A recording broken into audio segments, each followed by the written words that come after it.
अध्यात्म विज्ञान कोई धर्म या संप्रदाय नहीं है, ये स्पिरिचुअल साइंस है जो कुदरत के कानून पर आधारित है। ये विज्ञान पूरे ब्रह्मांड के सभी रहस्यों को उजागर करता है और जीवन के सभी पहलुओं को समझने के लिए एक नई दृष्टि देता है। इसी को आर्ट ऑफ विजन कहते हैं, दुनिया को देखने की एक नई दृष्टि, जो अध्यात्म विज्ञानी परम पूज्य स्वामी श्री कमलेशानंद जी के निर्देशन में सनातन सत्य का अनुसंधान कर हमारे जीवन को प्रकाशित करे। जय सच्चिदानंद।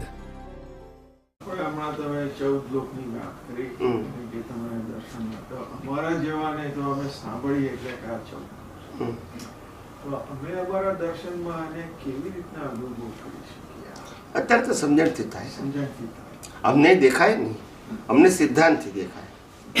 કેવળ જ્ઞાનની એક્ઝેક્ટ દેખાય, અમને સિદ્ધાંતથી દેખાય, તમને ખાલી સમજણથી દેખાય। હજુ તમને સિદ્ધાંતથી પણ ના દેખાય। સિદ્ધાંતથી દેખાય એટલે શું? પછી એ જ હોય, ફેરફાર ના હોય। ખ્યાલ આવે? તમને સમજણથી દેખાય એટલે કદાચ આવું પણ હોઈ શકે, આવું પણ હોઈ શકે, આવું પણ હોઈ શકે, કારણ કે તમને સિદ્ધાંત ખબર નથી ને। ખ્યાલ આવે? અમને દરેક વસ્તુ સિદ્ધાંતથી દેખાય। દેવલોક તો દેવલોક એટલે શું? ખ્યાલ આવ્યો? દેવલોક એટલે દેવલોકનું બોડી કેવું હોય એ બધું સિદ્ધાંતથી દેખાય કે એનું બોડી મર્ક્યુરી હોય, ખ્યાલ આવે? એનું બોડી આકાર આવો હોય, પણ આપણા જો ફિઝિકલી એકે પાર્ટ્સ અંદર ના હોય। શું ના હોય? એને ફૂડ ના હોય, વોટર ના હોય, એને બ્લડ ના હોય, સમજાય છે? આ કશું જ ના હોય એને, ખ્યાલ આવે? એટલે એને જન્મ પણ ના હોય, એટલે એને બાળપણ ના હોય, ઘડપણ ના હોય, એને રોગ ના હોય, કારણ કે આપણો જેવું બોડી જ નથી, આકાર આપણા જેવો છે। ખ્યાલ? ફિઝિકલ બોડી આપણા જેવું નથી, આકાર આપણા જેવો છે। ખ્યાલ આવે? વેક્સનું બન્યું છે આખું, શું છે? ખ્યાલ? પછી આ તો બધું સમજાવું તમને હજુ તો। એનું બોડી હોય ને, એના બોડીની અંદર બ્રેન ના હોય, આવું છે આપણું છે ના હોય, બધું આખું ઓટોમોડ હોય, મશીન જ હોય આખું બધું। એને પુરુષાર્થ ક્યાં કરવાનો છે? એને લાઈફ, એને રોલ આપ્યો છે, ખાલી બજાવવાનો છે। દેવલોક કે પોસ્ટ છે, શું છે?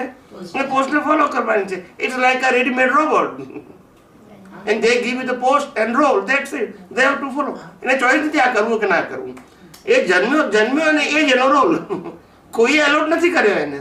એ જે જગ્યા ઉપર જન્મ્યો ને એ જ એની પોસ્ટ છે, એ હાઉસ છે, house of the God and goddesses છે, અને એ જ એની પોસ્ટ છે, એ જ એને ફોલો કરવાની છે। હવે મારે પોસ્ટ બદલવી છે પ્રશ્ન નથી, you understand? It's a robot fix, એનો પ્રોગ્રામ જ છે આખો, એની પાસે ચોઈસ નથી, એ કંઈ જ ના કરી શકે। સમર્થ હોવા છતાં પણ સ્વતંત્ર નહીં, એટલે વ્યવહાર તાકાતવાળો કહેવાય વ્યવહારથી, ખ્યાલ આવે? ભલભલાને ભિખારીને અબજોપતિએ બનાવી શકે, અબજોપતિને ભિખારી બનાવી શકે, એવું સામર્થ્ય કરવું, પણ સ્વતંત્રતા નહીં, કુદરતના કાનૂનની બહાર કશું કરી શકે નહીં, કે સમર્થ હોવા છતાં પણ સ્વતંત્ર। ખ્યાલ આવ્યો? સૌથી ચારે ગતિમાં સૌથી વધારે હેન્ડીકેપ ગતિ હોય તો દેવલોક, જાણે છતાં કરી શકે, જાણે ખરા કઈ ના કરી શકે। ખ્યાલ? 14 રાજલોક છે, એનો ઓપરેટર કોણ છે? કુદરત। એમાં દેવલોક આવી ગયા છે। બર્થ ને ડેથ કેમનું થાય તો પછી દેવલોકમાં હોય એને માળા હોય, 1 વર્ષ પહેલા માળા કરમાવા માંડે, એ યુવાની તરીકે જ જન્મે, બાળપણ ના હોય ને, માના પેટે ના જન્મે, મા બાપ ના હોય ને, યુવાન જ। હા, એટલે તો કહું છું, આપણે જે બોડીની કલ્પના કરી છે એવી બોડી ના હોય ને, સૈદ્ધાંતિક જ ના હોય, એને બ્રેનની ક્યાં જરૂર છે? એને ઓટોમેટ સિસ્ટમ હોય, શું છે? જે રોલ કરવાનું છે એની પાસે, જો એને કોઈ પણ વસ્તુ પોતાની મરજીથી નથી કરવાની, એ પ્રોગ્રામને ફોલો કરવાનો છે, બસ સમજી જાઓ તમારે।